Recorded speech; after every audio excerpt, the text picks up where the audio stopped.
point-and-click pulp thriller The Drifter had a temporary demo on Steam showing the first chapter.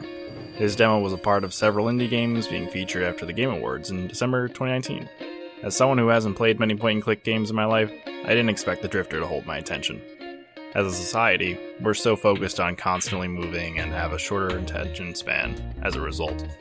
It's easy to become caught up in all that and miss out on the experiences that require a little patience. Developer Powerhoof is designing The Drifter to be quick with simple puzzles that make sense.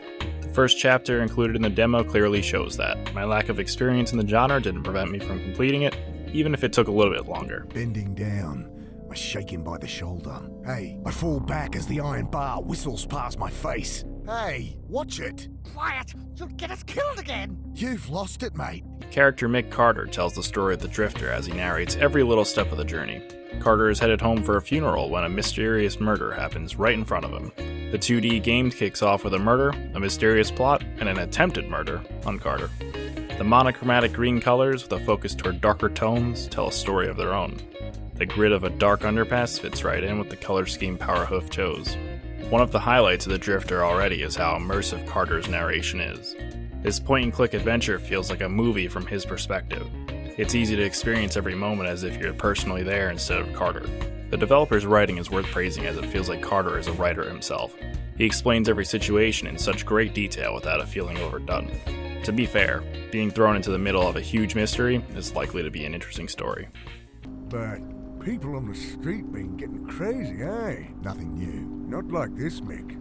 Everyone's scared. Solid blokes, you know? Fine one day. Next day, they're going nuts. Without spoiling the first chapter, the story teases a mysterious plot where homeless people are going missing. Carter's main goal in the demo is figuring out a way to charge his cell phone to get home.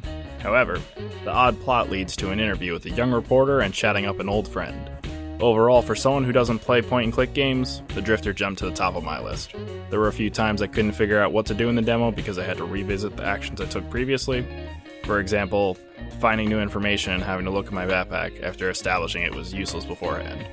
Aside from minor frustrations of not knowing what to do, The Drifter is a great introduction to the point-and-click genre. I look forward to seeing what Powerhoof does with the rest of the game. The Drifter doesn't have a release date currently and is planned for PC. A press page mentions targeting Nintendo Switch as well.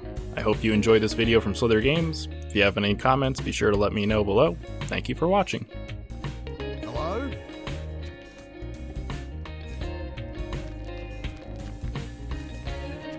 The keys are gone. My charger.